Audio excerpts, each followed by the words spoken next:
Hey, Timmy Two-Step.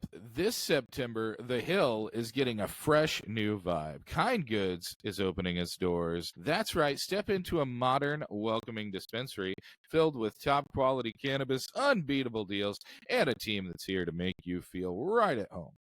From daily specials to premium brands, you'll find something for every occasion. Make Kind Goods on the Hill your go-to dispensary. Open this month. Go celebrate. Go say hi. Go see what they have to offer. Maybe grab some Fruit Fetty Krispies while you're there. Just a suggestion. You'll enjoy it. Welcome to Greenway Audio Magazine. I am Tim, and I'm with my best buddy. His name is Brandon. Hey, dude. That is my name. You're matching today. Look at that. This is my peanut butter and jelly shirt. Yeah, please explain. So I'm a big fan of clothes. Yeah. Because as a fat man, people require you to wear them. This shirt is layers upon layers. It's purple buttons. Yeah. With purple and pink stripes representing grape and strawberry jelly, and then the white and the soft yellowish tan represent the white Wonder Bread for your peanut butter and jelly sandwich. Yeah. And as both a fan of flannel shirts and peanut butter and jelly sandwiches, it's one of my favorite shirts. I love it. Shout out to Dixon. Yeah. Peanut butter and jelly is literally like my favorite flavor profile, I think. It's so good. Hey, do you ever use bunny bread?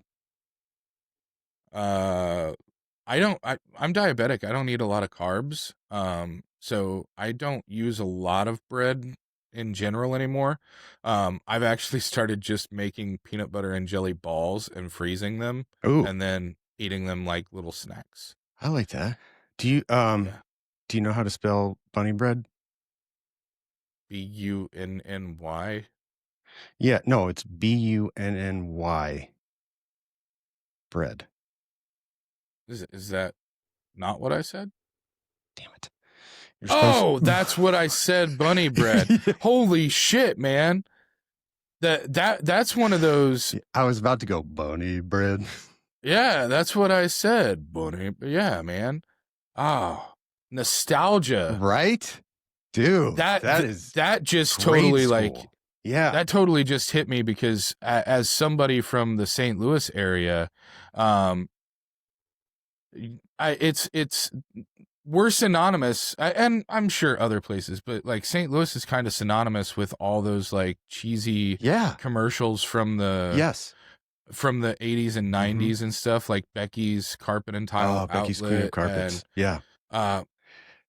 For a hole in your roof or a whole new roof, who would you call?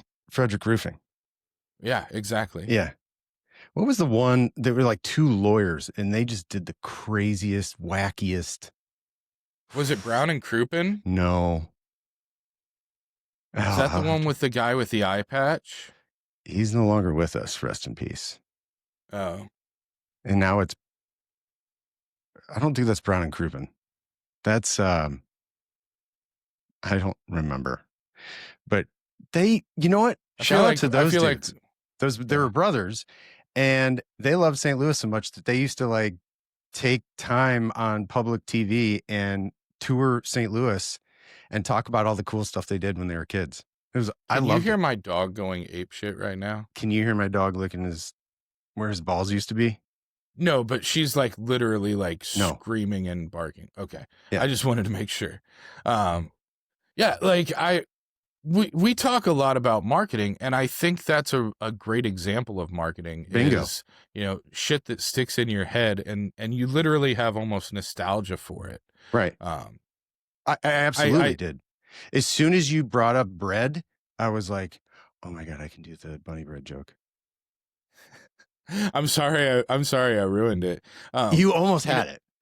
You know what else I'm nostalgic for is like the days of the 30 minutes or it's free pizza delivery and stuff like that. And I always flash back to like the scene in Ninja Turtles where he's like delivering it to the manhole and he's like, the sewer. 31 minutes, man. That means it's free. And like takes it, yoink. Like, how are you going to argue with that? How stressful that must have been. You got to explain that to your boss. Yeah, because I mean, like, you still have to order, put it together, cook it. Oh my gosh, man, no way. But I think people were starting to like lose their life and stuff like that in accidents, and I think that's why they put an end to it. Accidents and that and corporate greed. Yeah. Yeah, I'm sure they used one accident somewhere as an excuse to stop an entire program of getting people delicious hot pizza on time. Right. Speaking of getting things to people hot, fresh, and in a hurry, our friends at Big Time Logistics recently announced that they are piloting a program right now in a few markets in Southwest Missouri, where they're going to be doing on-demand delivery for your dispensary weed products. And all I can say is I'm super excited about Me too. Because we've had delivery, for different dispensaries for a lot of times. In my area, the only way that I could get delivery was to order on like Wednesday or to order and have it either delivered on Wednesday or Saturday. Oh, really? It was just specific days? Yeah. And certain windows. So the idea of just being, there's been so many times that I've ordered Taco Bell on like a Friday night at 10 o'clock whenever I got back from dropping my kids off or something, and I did not want to get back in my car. If I could have ordered Taco Bell from DoorDash and ordered weed from Big Time Logistics and had them both arrive about the same time, do you realize how much better my weekend would have been? I'm a full-time dad. I love toilet. Full-time dad, love my kids and stuff like that. I don't drink. I've stopped smoking and stuff like that. The only thing I really do is occasionally smoke a little weed or take some gummies and eat shitty fast food on the weekends that they're not here and I'm not cooking for them.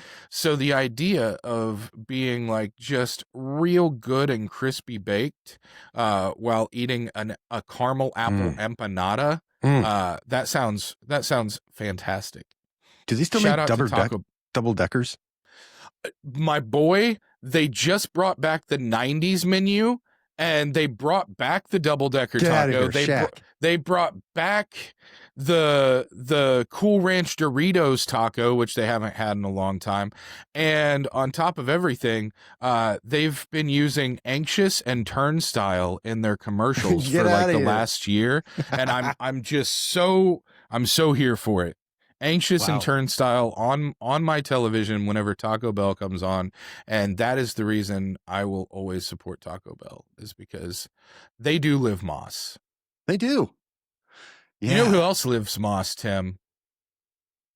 Chris McHugh. Chris McHugh, our guest today. I can't wait to get into this. That is a dude that lives moss. Yes. Yeah. Hey, you want to, I got some data for some sales numbers for the past month, August. Are you asking me on a data? We're good today, dude. I like this. We're on fire. Yeah. Very punny. So overall, just give some overall stuff. Everything seemed to be very similar, very flat compared to last month. Nothing. Flour was up a little. Basket size dipped down, but only like 12 cents. That is crazy.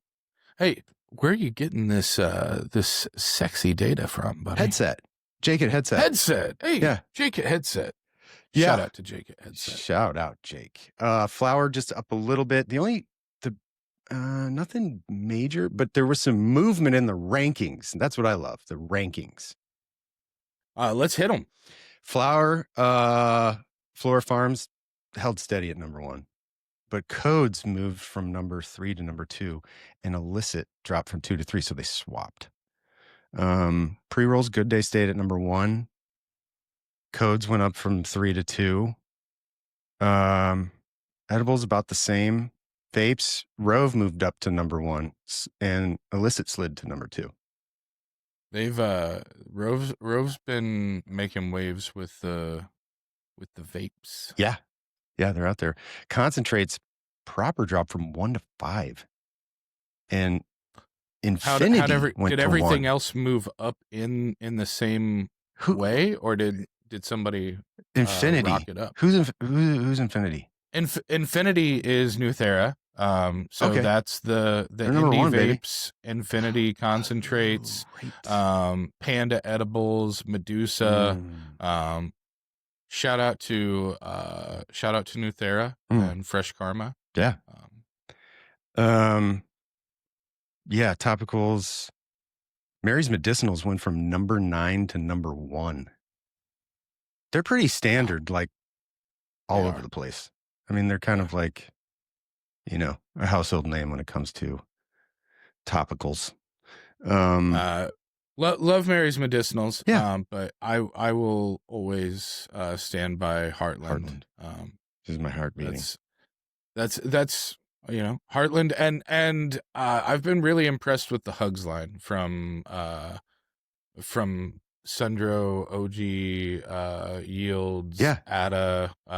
They have the Hugs line, and really? I don't know if I'm allowed to say this or not. This might be a little tea coming out. Yeah. They're getting ready to drop what will be your new favorite medical/recreational product, Tim. What do you mean? Suppositories? Do you know? No, that's for personal fun. Just boofing. Which we talked about with Maddie from Heartland Labs. Just boofing. I didn't know what it was. Yeah. So the thing that Hugs is getting ready to come out with, do you remember Banaka? Yeah. Breath spray? Heck yeah. So they have partnered with a company that does nutraceuticals out of Arizona. And this company is awesome. They have FDA compliance for everything. They're already in the nutraceutical space and stuff. Yeah. And so as of right now, this is only going to be available in Missouri and in Arizona.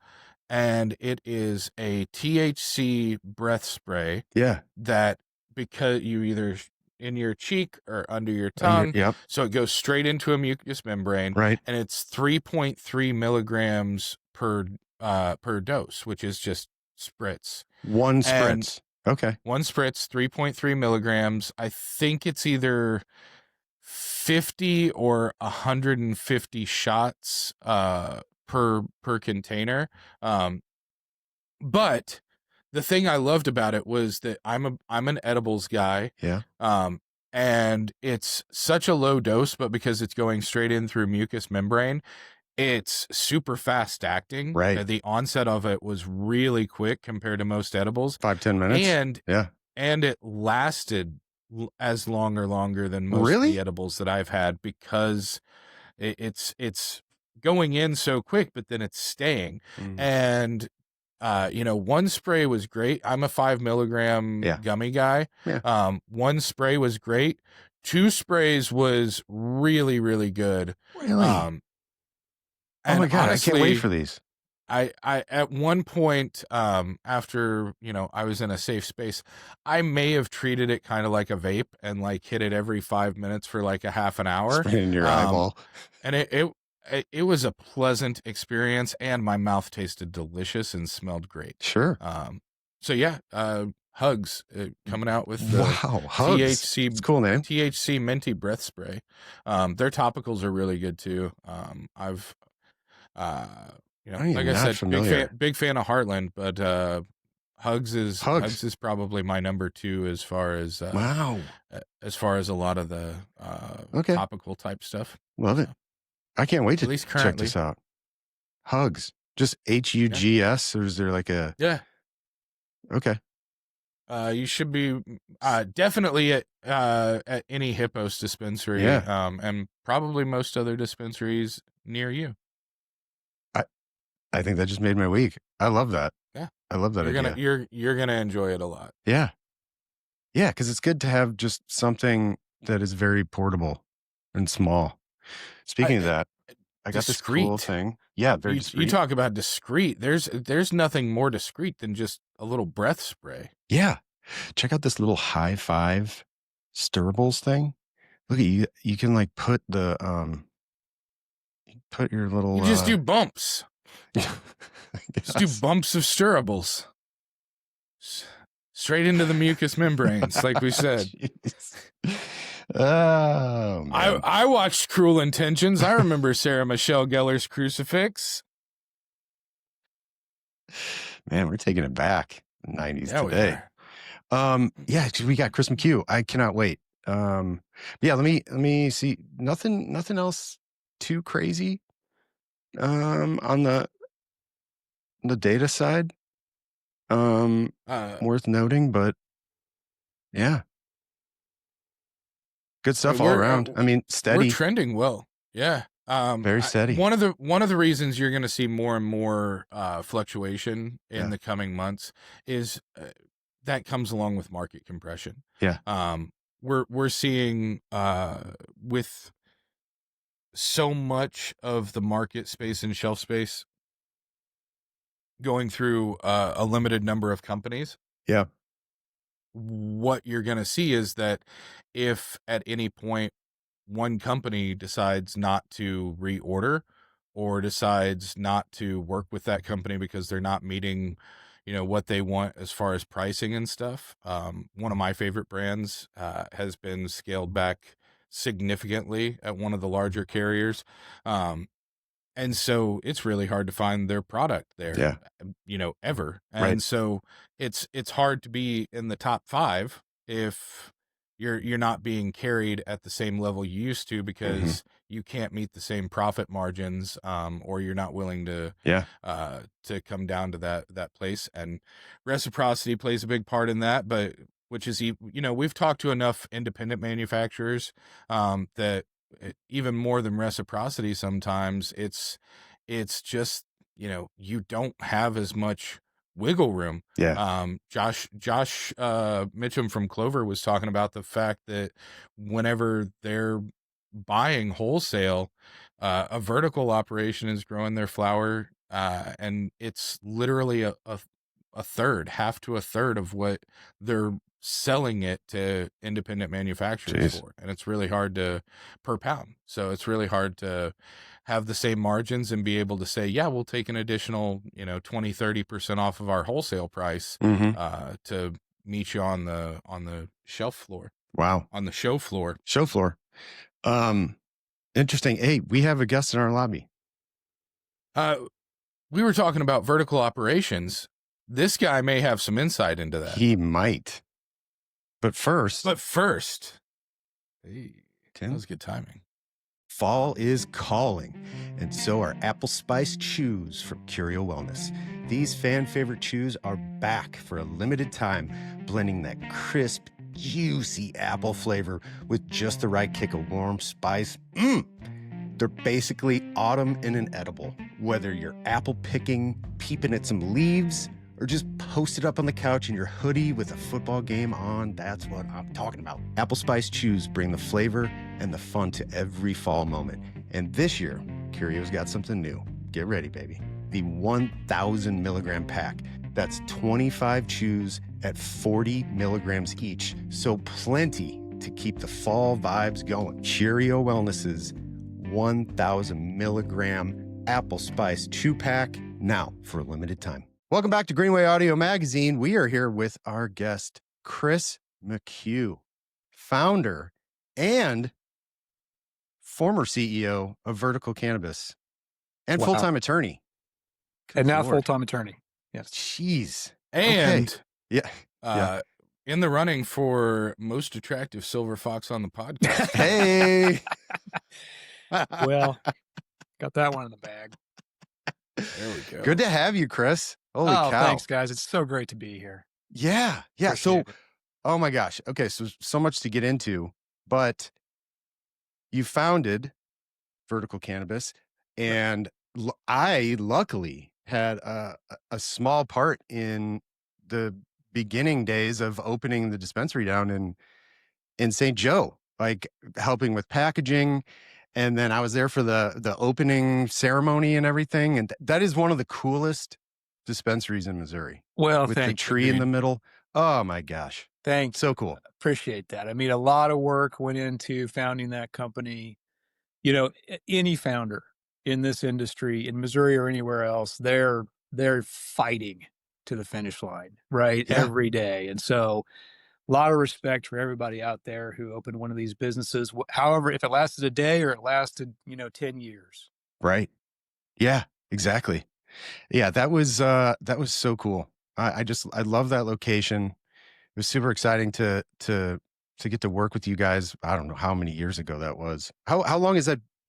Yeah, so I think that was open? July of 21. 21. Okay. Yeah. Jeez. Yeah, I know. Time flies. Wow. Yeah. Time flies when you're stressed out and losing your hair. Time flies when he's not losing hair. Beat you to death. Yeah. Oh man. So, okay. So, I'd like to say what's life outside of cannabis like, but you're still in it. I mean, yeah. Are you still part of the MoCan board? And yeah, I would still assume part of the you've been there forever. I'm still part of the board. I'm still part of GA committee. So we do that every 2 weeks. Still very interested in the industry and want to help wherever I can as an attorney or anyway I can. Yeah. But that is a lot different, as you probably guess, than being an active participant and especially the leader of a company. Oh my gosh. And the leader of a company that is both in the early days, whenever it was 5, 3, and 1, that are 5, 3, and 2. Vertical was one of the larger companies in the state. Even only having one dispensary, having manufacturing and cultivation, Vertical was a true vertical. That made you one of the top companies in the state right off the bat. And with the way that things have gone over the last few years, being a vertical doesn't make you one of the biggest companies in the state anymore. Having 5 dispensaries, having 10 dispensaries doesn't make you one of the biggest companies in the state anymore. You have to, have a lot and be fully vertically integrated in order to be, considered one of the top 4 or 5 companies in the state. And so I think it's a really interesting study on market dynamics, as to how our market has evolved, but also you've been at both ends of the serving spoon to some degree during your time at Vertical. Without maybe asking something out of turn, how do you view the dynamics of market compression and the evolution of the market? Because there's positives and negatives to it, right? Yeah, I think people view it as the end of a story, and I think that's wrong. I think we're at the very, very beginning of this thing. And as a founder, a big part of my job in that role, was to keep the company looking long term.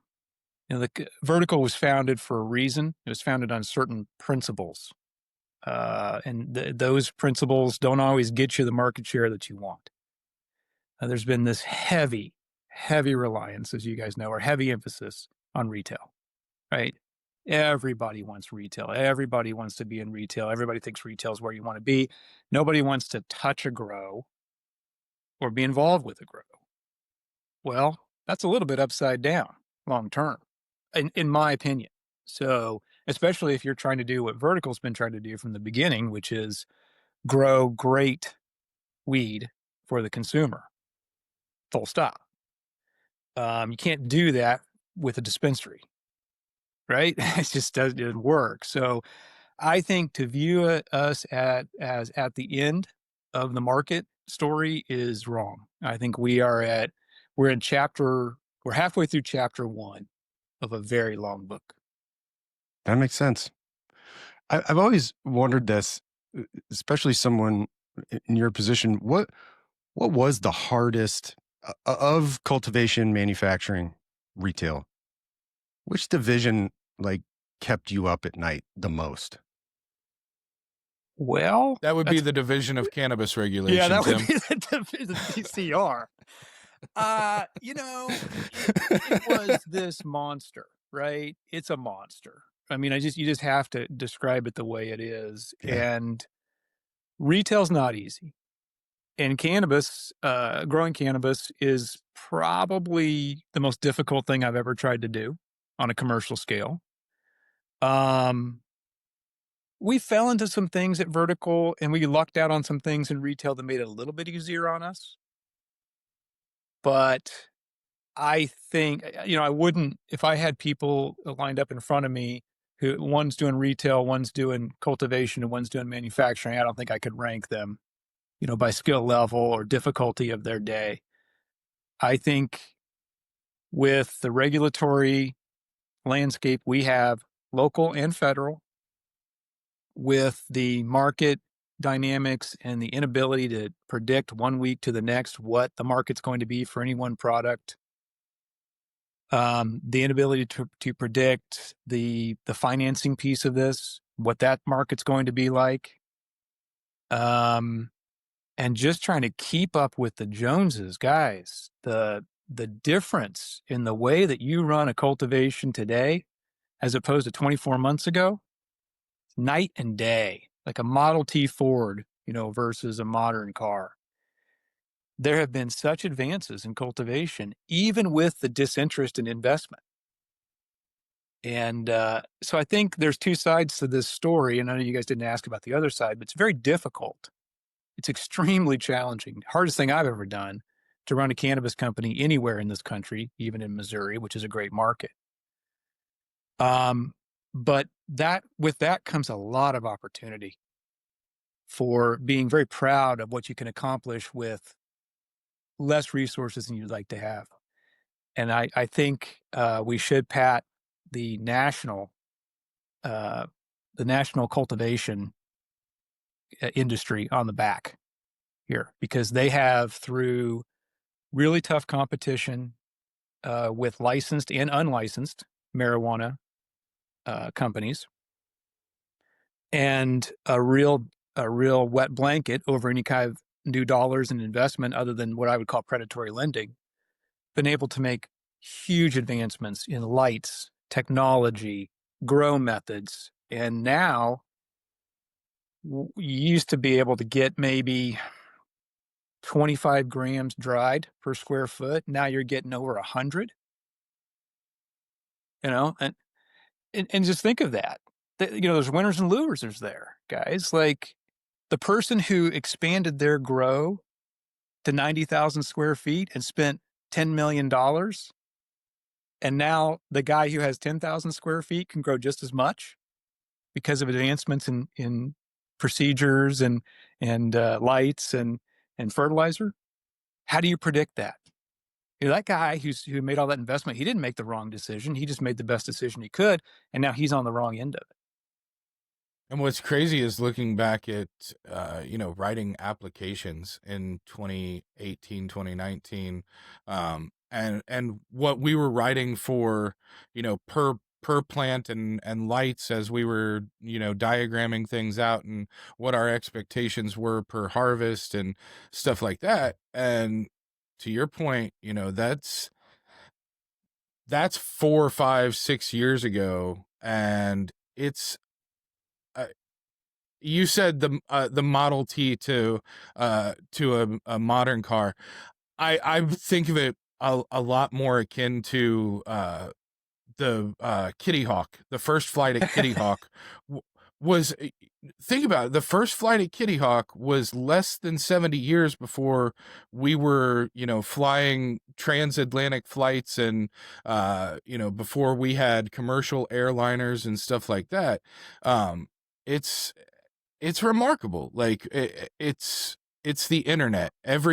We have these bursts of technological stuff every few generations. And I think that weed is going to power agriculture, as far as the scale of what we can produce in mass. Because cannabis has been all about, we need to make this do this. And the result of that, is we're chasing THC percentages and we're chasing, output per light. But whenever you apply that to fruits and vegetables and tomatoes and, different things like that,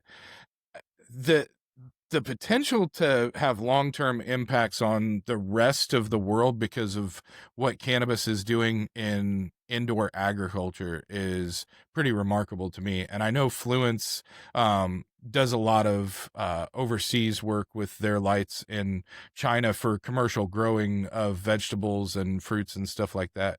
And so I think that's one of the reasons we're seeing so much of that, is because those two things feed off of each other. To your point, nobody asked me about any of that, and I apologize. Well, so, but I think I will yield my time back, Mr. Chairman. What time? You have no more time.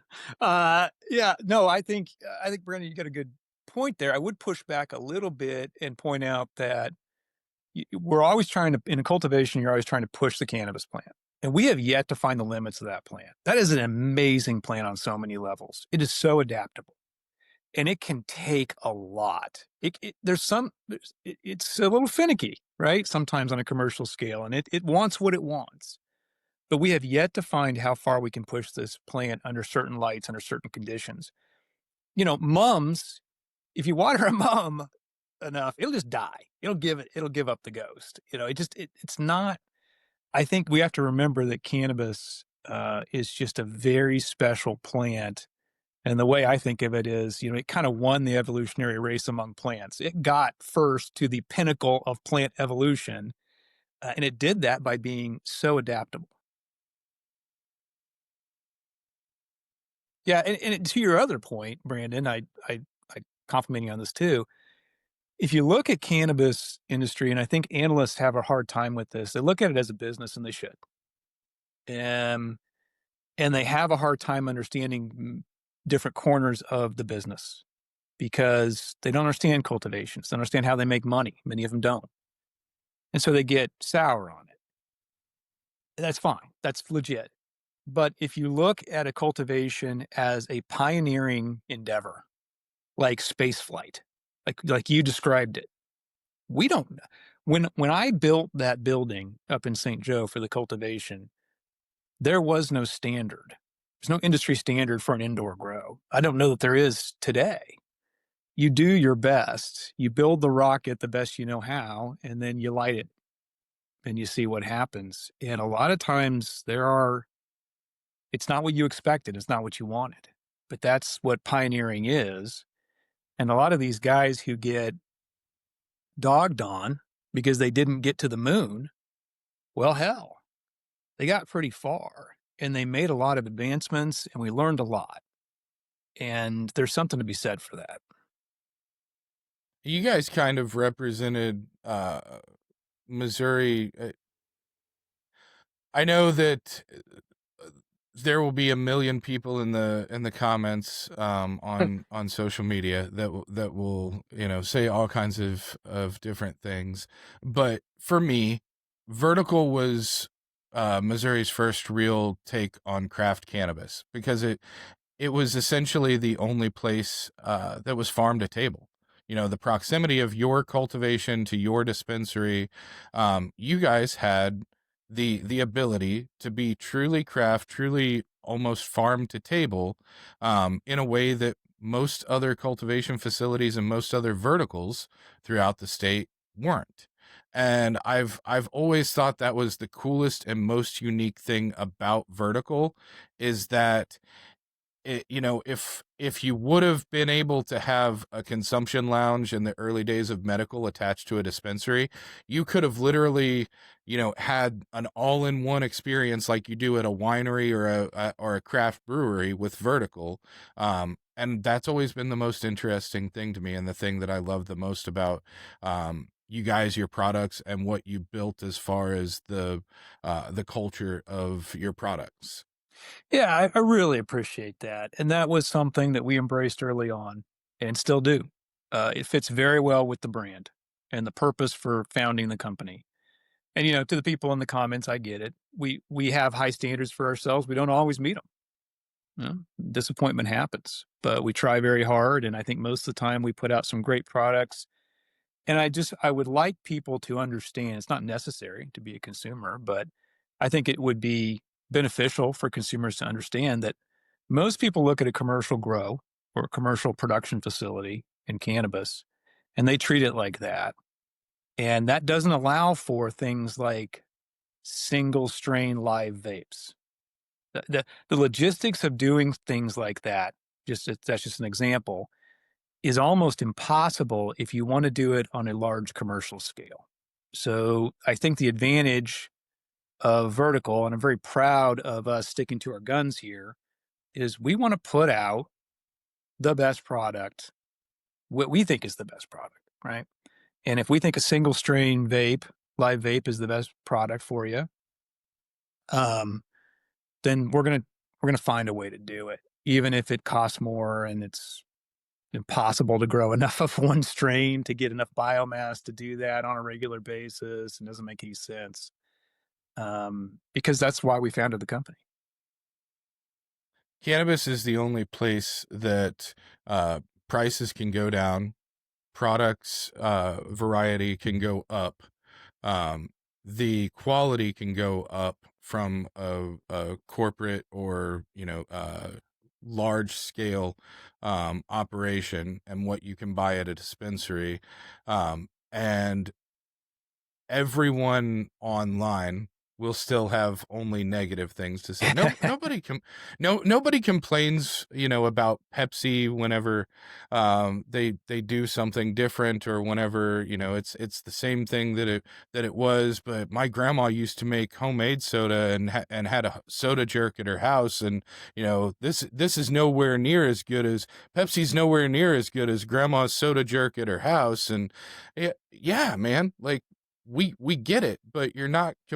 You also used to have to hand stitch your clothes, and you're not complaining about the quality of your pants that you bought at Target for $25. Like there is economies of scale. There is a realistic approach to business, and cannabis for some reason is the only business where everybody that has something to say only has negative things to say about it.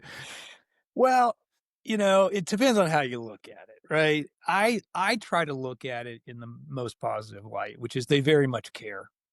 They care a lot, right? And they care so much they get really upset sometimes. They're invested. That's good. That's a good thing.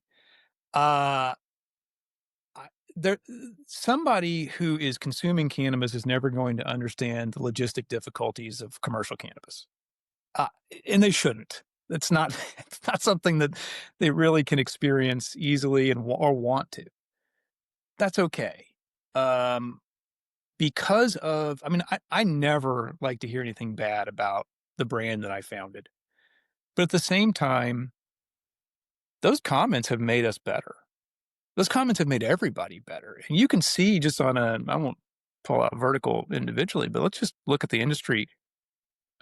Granted, at the beginning, the overall quality of cannabis, you pick the product. I don't care which one. At the beginning of med, as opposed to now, it is amazing to me the people in this business that I continually meet that are dedicating every hour of their day, of their life, to competing in this market for whatever reason.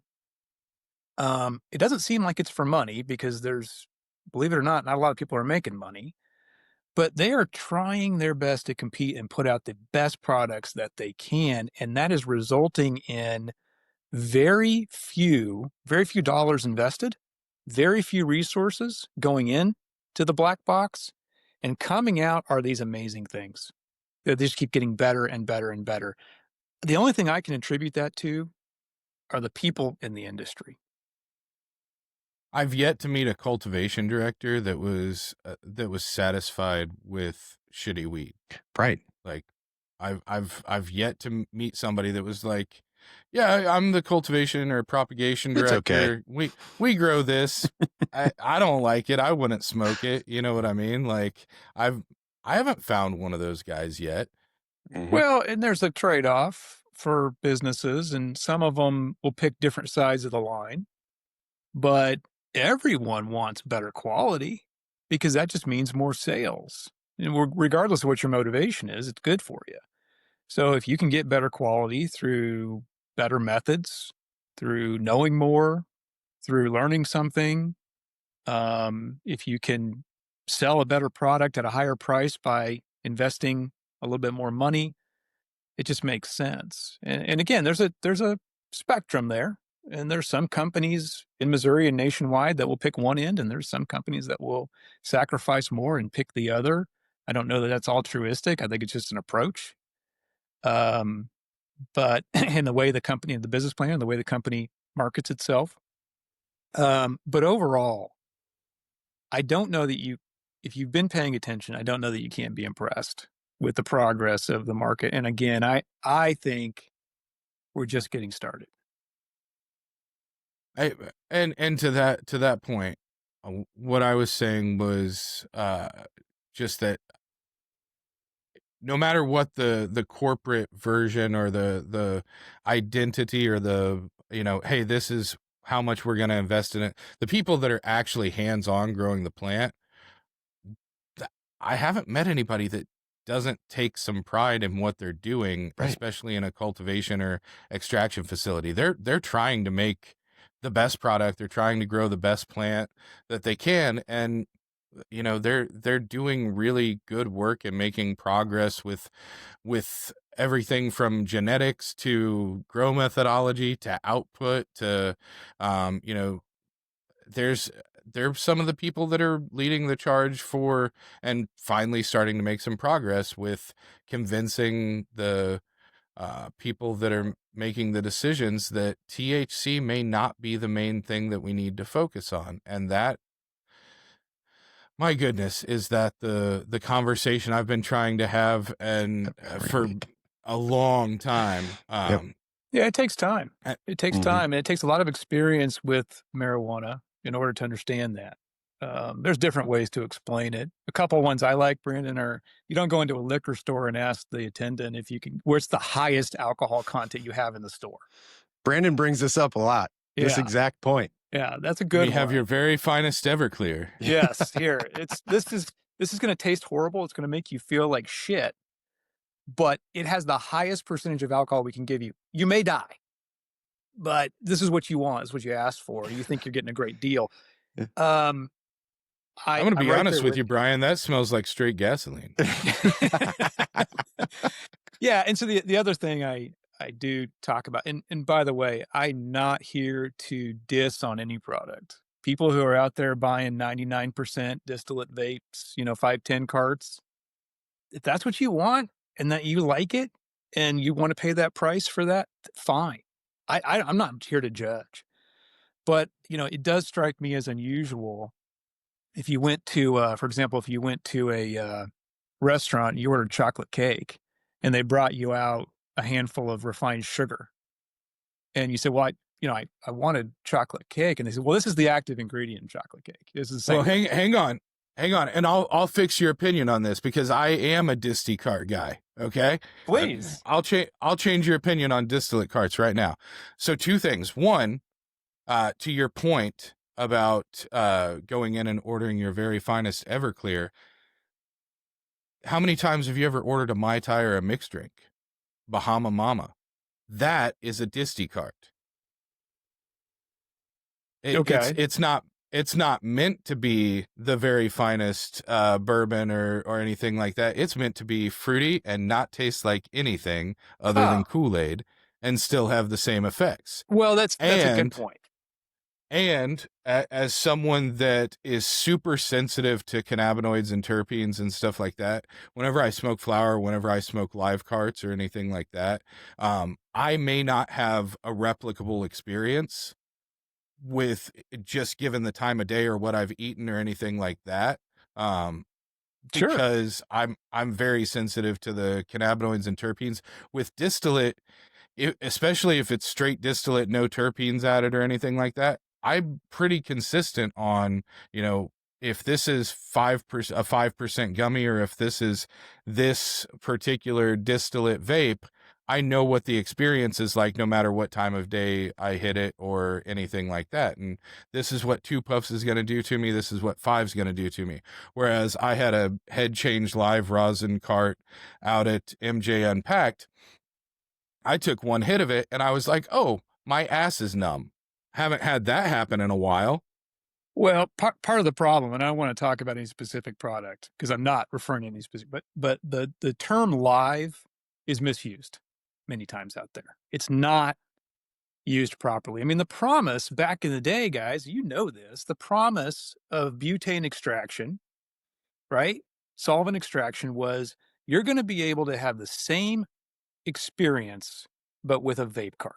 That was the promise back in the day. That's what we were promised. And what did we get? We got Mai Tais, right? We got disty carts. Nothing against disty carts, but it was not the promise. That was not the promise. The promise was that you could hit a cart and say, this is LA Kush Cake, and have the same experience. And I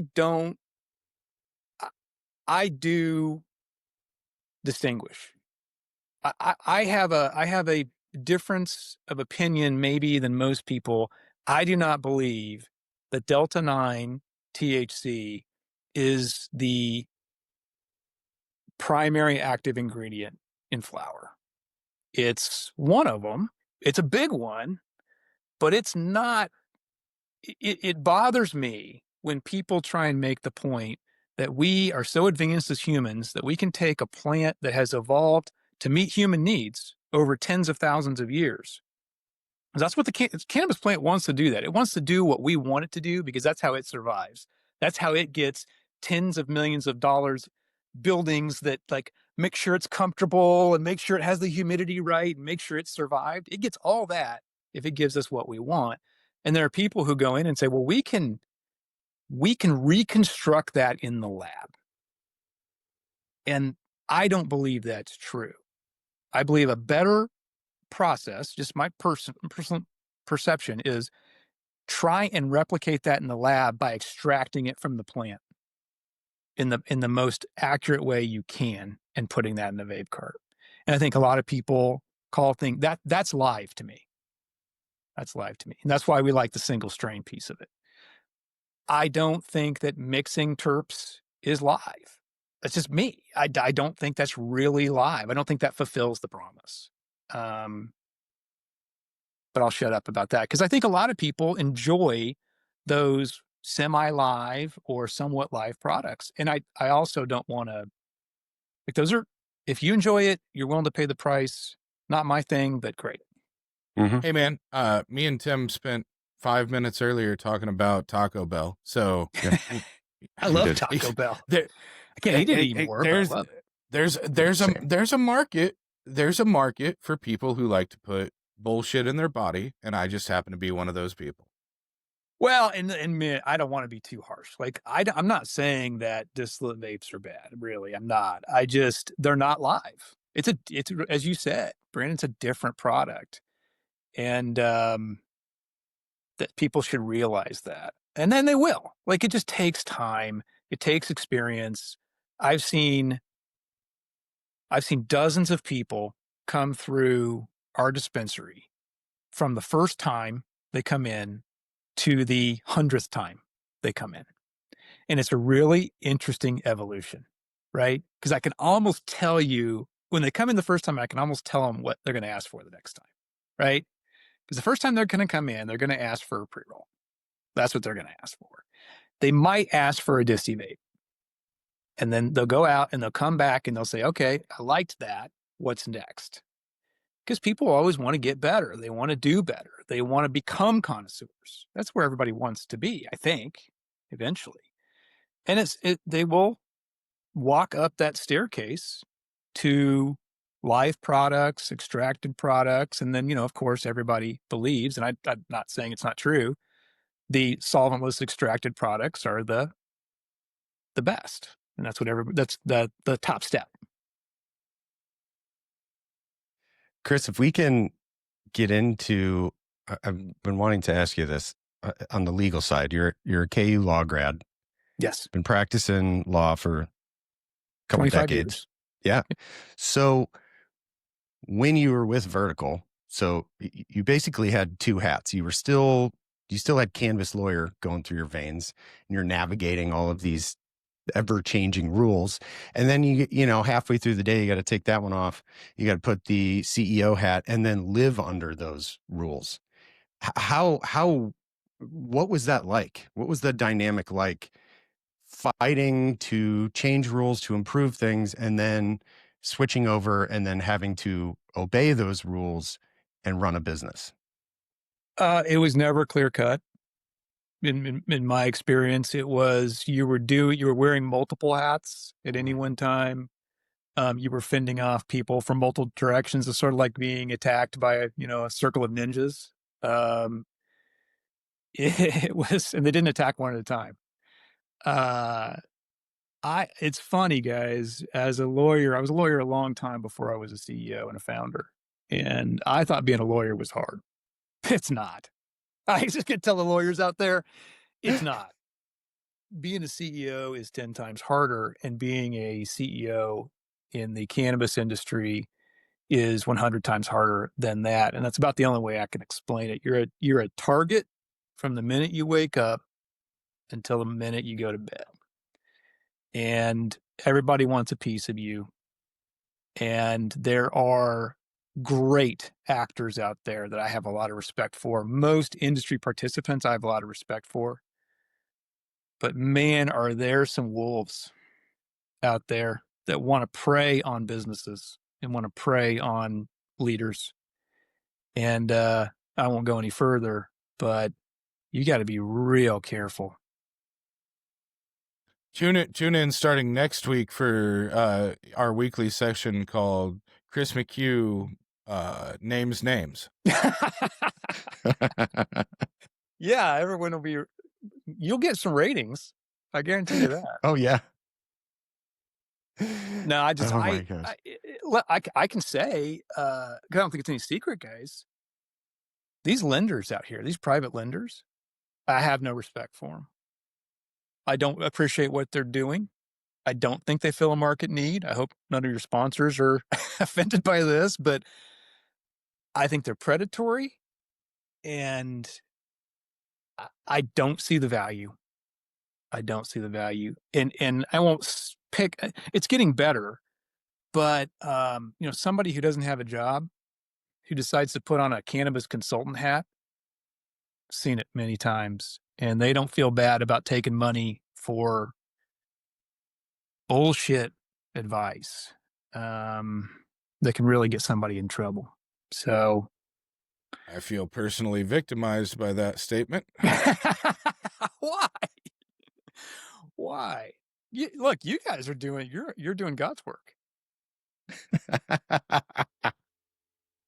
Really? Because the whole thing was, I decided to put on a hat one day, and I had no idea what the fuck I was doing whenever I started this, and along the way, it's I've gotten a little bit better, but I've done the consultancy thing. I still do the consultancy thing.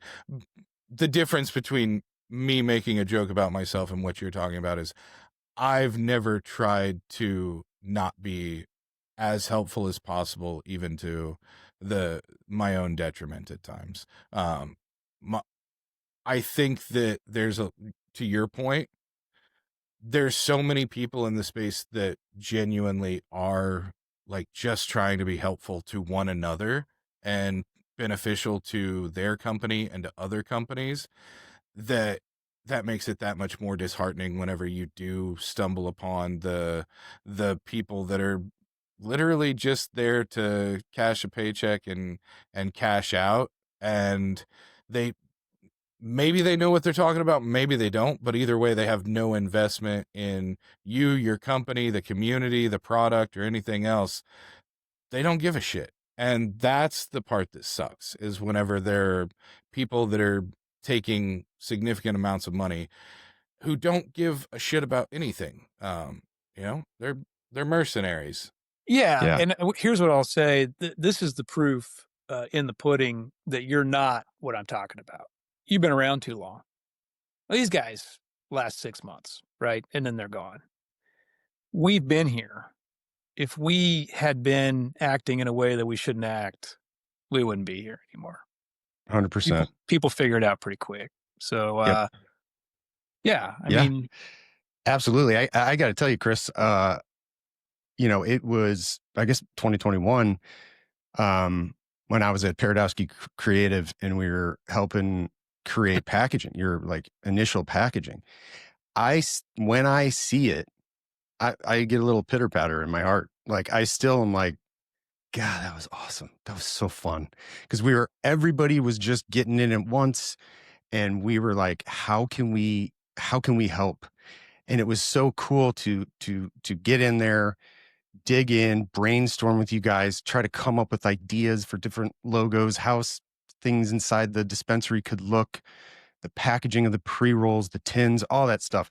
And it's still one of my fond memories of getting into the industry was working on the vertical packaging. And every time I see it, like seriously, it like brings me back. I feel like a very nostalgic feeling when I see it.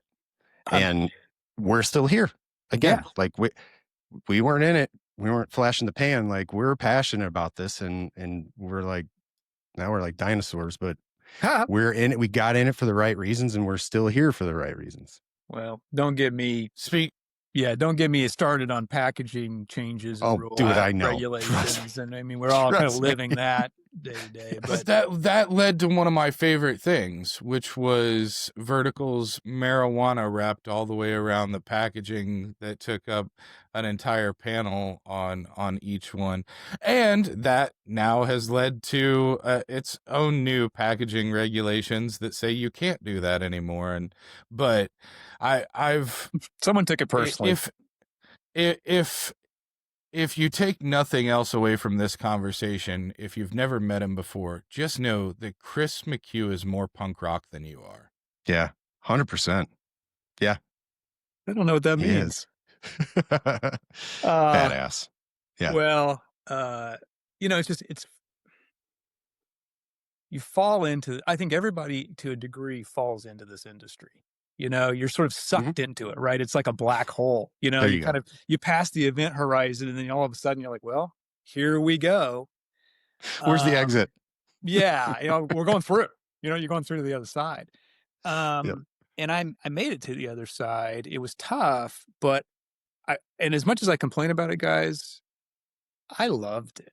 And I still do love the industry. And I think it's a great place where people, if they have the right attitude and they have a little courage, can do great things with what they have. And I've seen heroes, really heroes. I mean, people who are a lot younger than me, guys who are a lot younger than me, who are doing wonderful things that have some risk involved, but it's paying off for them and it's making the industry better. And where else can you see that? What other industry has that dynamism in it? I preach that exact thing constantly. It is so, we in a way, we are very lucky to be able to be part of a new industry. That doesn't come along in people's lifetimes, and to be able to have a new industry evolve in front of us and then people not having background in it, trying to bring their capabilities and skill sets to it was fun. And that is what attracted me to the business side of it. I was like, oh my gosh, we can do whatever until somebody tells us no. And people told us no daily for a long time until the, regulations started to balance out and everything. But we were still pushing the envelope everywhere we could to try to see, can we do this? Can we do this? And on the regulator side, they're trying to figure out at the same time. So, so there's just a lot of push and pull. But that was, it was frustrating, but it was kind of fun, and there's not a ton of that anymore because everything's kind of set in stone where, we can manipulate a couple things. But that whole part of growing this industry together in Missouri I loved it. I loved it. Yeah. And I think it's the thing that's frustrating to me is when people won't admit that we're building the plane as we fly it. And this is a new industry and it is pioneering. And, people who go in and say, well, I've got 10 years in the cannabis experience and I know exactly what I'm doing. I know exactly what to do. That person is overconfident. And the regulators are doing the best they can. We're doing the best we can. Yeah, but it's early. I mean, we got another 20 years to go before we figure this out. Right. And to Chris's point of 20 years and to Tim's point of it being, a back and forth battle, I think that's where we find the beauty in Chris McHugh chapter 2 is you've already fought battles with DCR, you've already fought battles with SMMR, you've already fought battles with Department of Revenue and is it Buchanan County? Yes. Yes.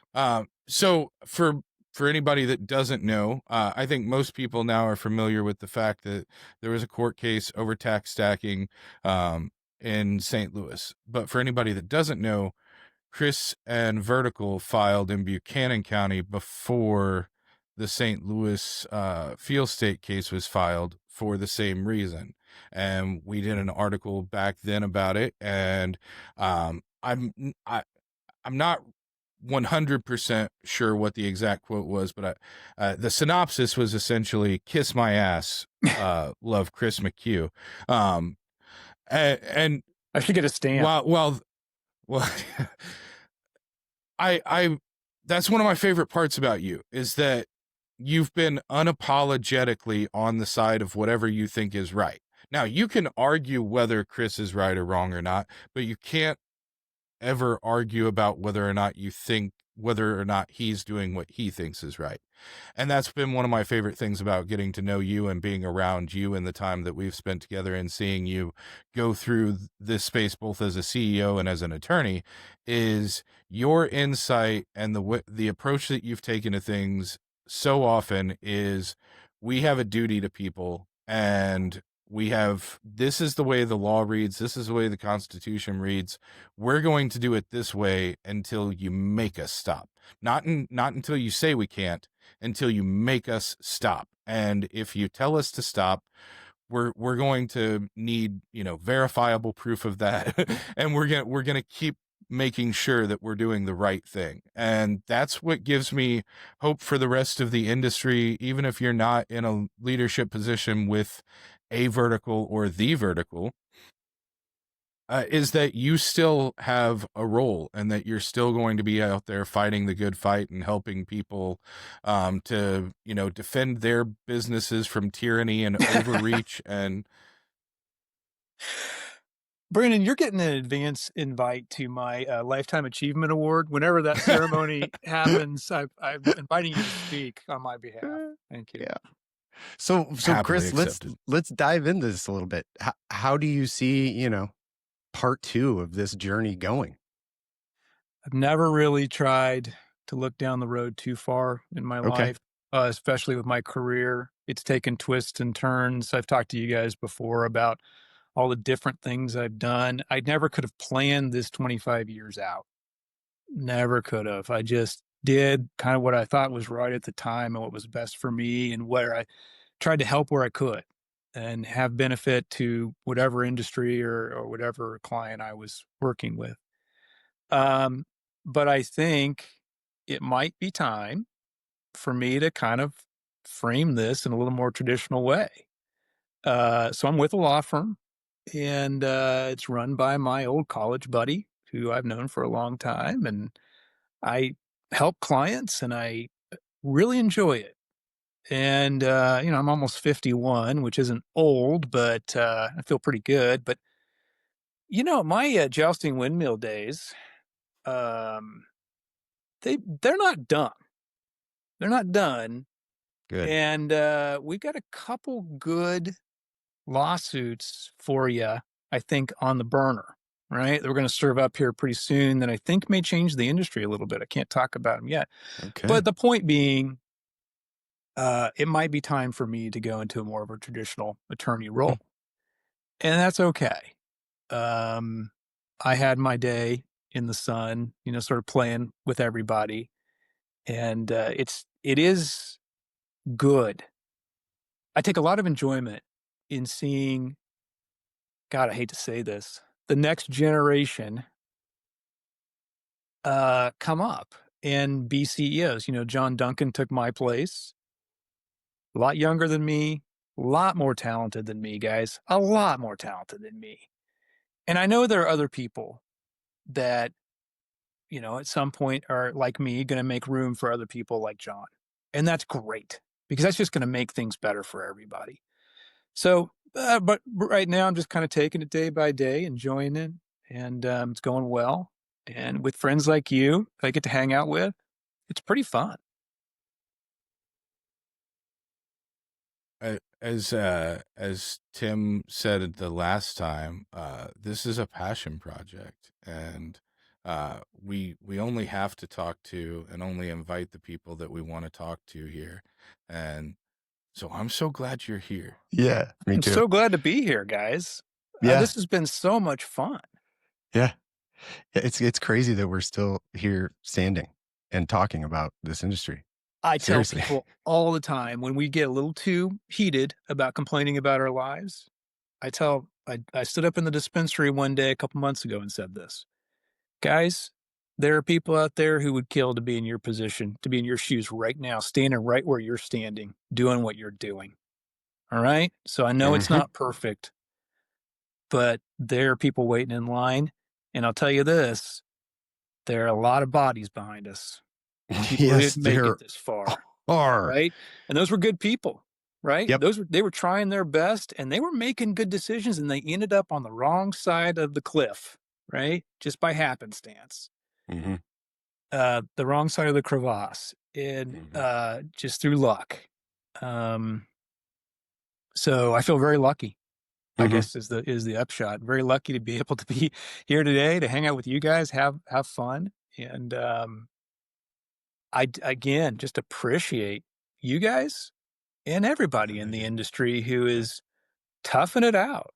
You know, I jumped ship, guys. I jumped off the boat. You're still going. Good for you. If you had, I'm going to give you 3 questions that I normally give people in our little interview segments and stuff with Greenway whenever we do like profiles and stuff. Can I take the 5th? Yeah, you're welcome to. I mean, yeah, we'll assume guilt just like we do in court whenever they do that. As you should. So first one, if you had it all to do over again, what would you do? What's one thing? You can only do one thing different, but what's one thing you would do different? Yeah. I think the pressure to grow no matter what. And when I say grow, I don't mean grow cannabis. I mean grow the business, grow the footprint, get market share is overwhelming. And people will tell you every day, especially in the beginning, you get market share or you die. You have to be one of the big boys. We made a lot of mistakes. I made a lot of mistakes chasing that. And the truth of it is running a solid business that makes and sells a good product in a pleasant environment and welcoming environment is the way to run the business. And so if I had to do over again, I would take that approach and not worry about the guys here telling me I need to borrow $20 million so I can open 4 more dispensaries that I can't service anyway. John Duncan's taken over as CEO, whether it's John or it's another, new CEO taking over at another company. What's one piece of advice that you give to them that you wish somebody would have given to you that wasn't, don't chase? Oh, it's so cliche, but I do regret waking up one day and 5 years having gone by and feeling like it was in the blink of an eye.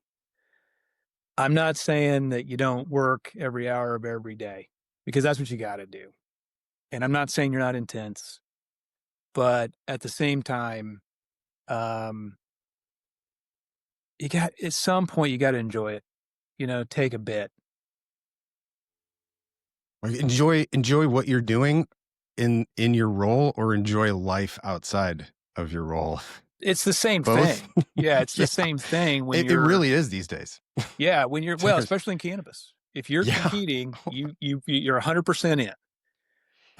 Yes. But there is such thing as mental health, and you need to be attentive to, and sleep, and eating appropriately. And I just, people sacrifice a lot for cannabis. I don't know that anybody doesn't have that regret. And that maybe it's not avoidable, but have that regret of waking up 5 years later and thinking, wow, that was a ride, but I wish I would have just stopped, taken a breath occasionally, looked around, and, I don't know, had a beer or gone on a podcast with some friends and talked for a little bit, just sort of soaked it up.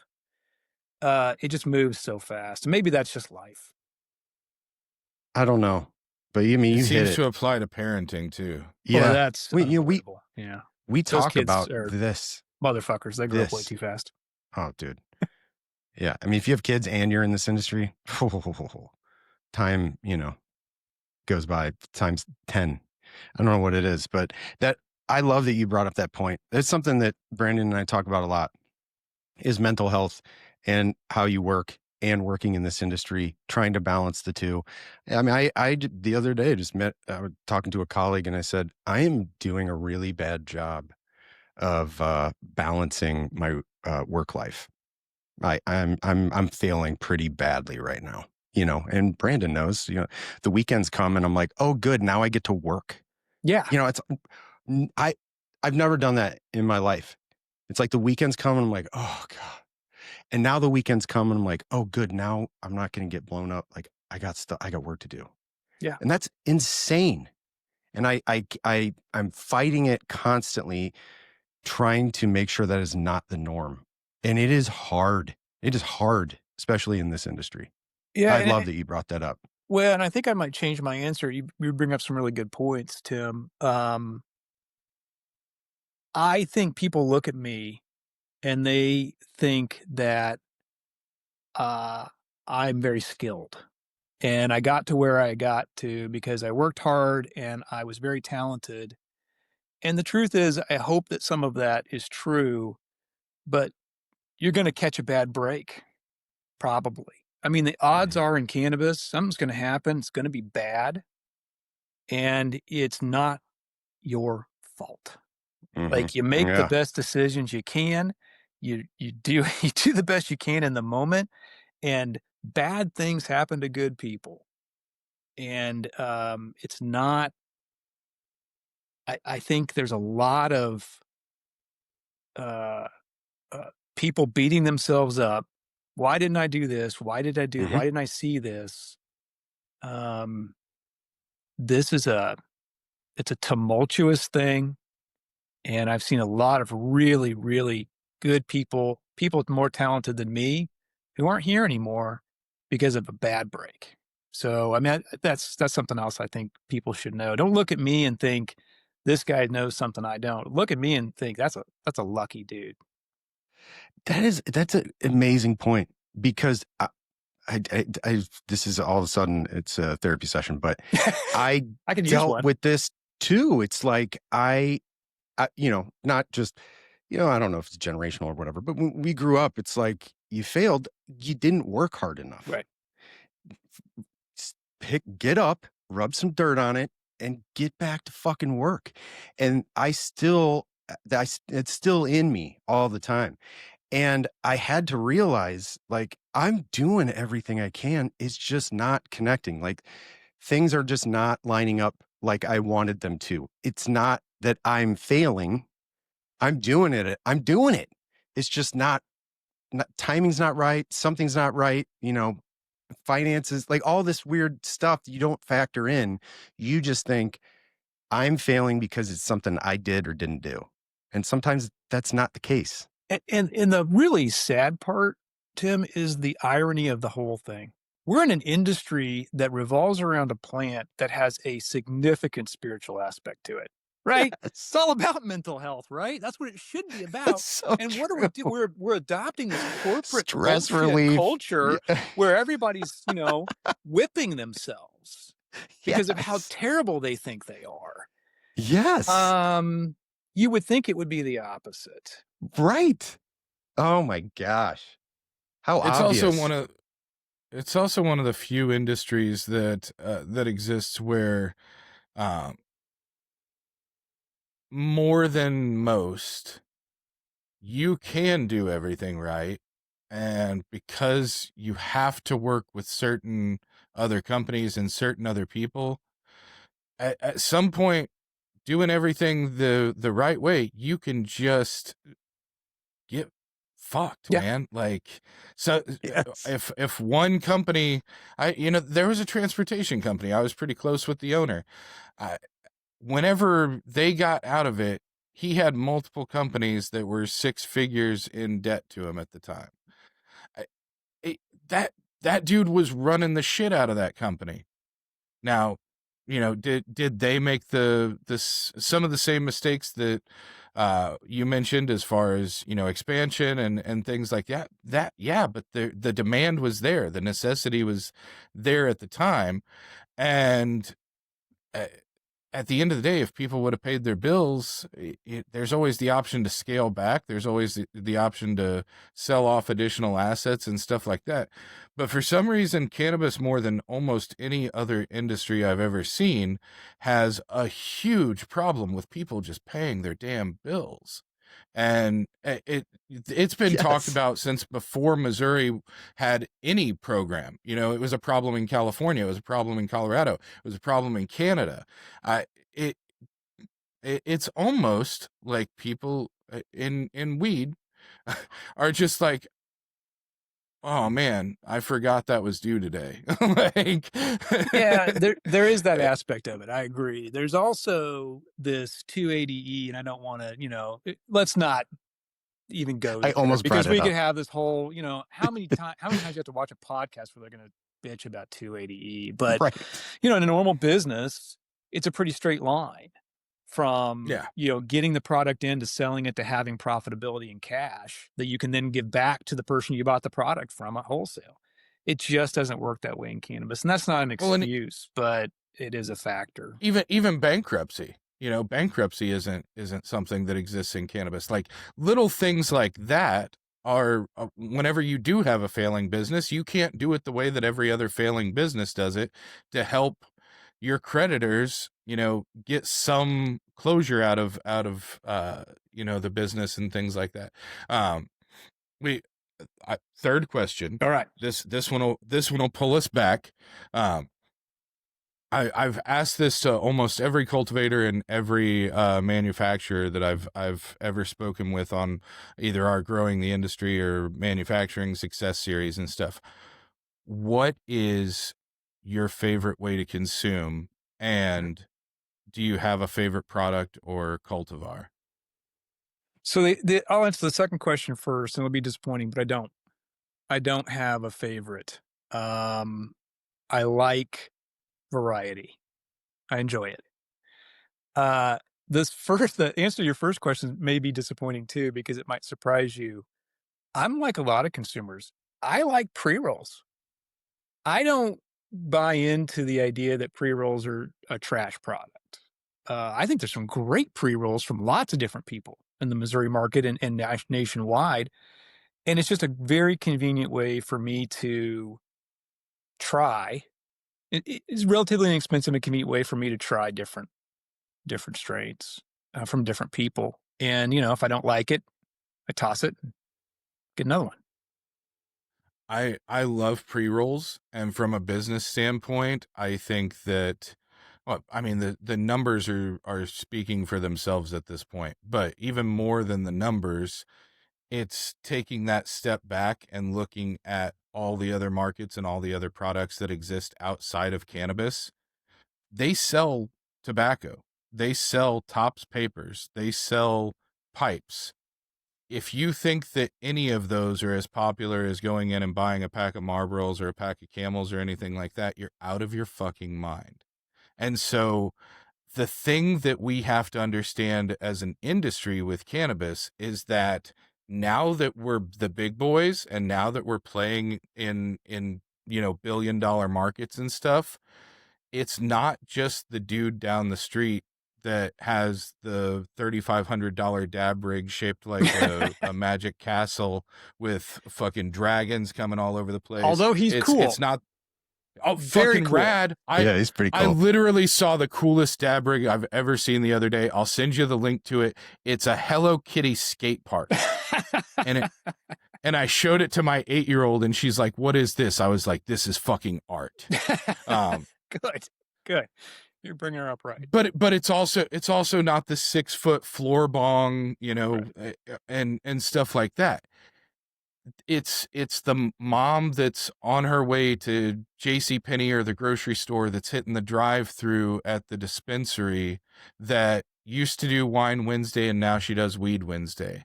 It's the 50-year-old dad that used to crack open a Bud Light right as he was getting ready to mow the lawn, and now he drinks a seltzer or he smokes a joint or a pre-roll while he's mowing the lawn or while he's working on his car on the weekends or whatever. It's not just stoner trope culture anymore. It's the average American consumer is your consumer. If they're between the age of 21 and fucking dead, then they're going to smoke weed at some point, and you just have to make a product that's good enough that they want to smoke it again. And the easiest formats for those are vapes and gummies and pre-rolls. And vapes, for anybody that, isn't a fan of electronic ignition and stuff like that, there's going to be people that'll never touch a vape. There'll be people that'll never touch a gummy or any kind of edible. But the idea that everybody is going to eventually elevate to dabs or eventually elevate to roll your own and stuff like that, it's just not pragmatic anymore. It's not real. Market predictions are so funny to me because every single one of them has been wrong. Like, go back 5 years and read some articles about flower. Flower's dead. Like, vapes are going to take over. Flower is going to be a very small part of the market. No one's going to. Why would we have these great new gummies? We have these processed products. All of these analysts are coming out and saying, well, if you're growing marijuana for shelf flower, you're a dummy. Well, here we are 5 years later. It's 50% of the market. It's still 50% of the market. I hope that didn't come off as me saying that flower is dead. No, I just think that a lot of times people poo-poo on the products that are going to bring in the most consumers, not necessarily going to bring in the people that are there every day or multiple times a week, but they're going to bring in the most consumers to your point of sale, and it's your most accessible product is a pre-roll. To your point, it's a lot safer to go in and buy a 3-pack of half grams or a single tube or whatever it happens to be than it is to go in and buy an eighth for $30 to $60. Yeah, look, the consumer is the boss, right? They get to tell us what they want, and they're not ever wrong. You can't tell them that they don't want that. So they're the boss, and there's lots of room for lots of different products. You go into. I'm one of my points of pride, being one of the people who I think helped fairly early on in forming this industry in parts of it. You go into a Missouri dispensary, even years ago, you could have a lollipop, THC lollipop, or you could have really nice high-end shelf flower or anything in between. Beverages, gummies, chocolate bars, topicals. There's room for all of it. Guys, I apologize. Lawyer work calls. So thank you, Chris. Thank you for joining us. So nice speaking to you. Thank you for joining us today, man. Thank you. Good luck on the next chapter. And thank you for what you've done for this industry up until now. And good luck to John Duncan. Yeah. Big time. Thanks, guys. I appreciate it so much. Thank you, Chris. I appreciate it.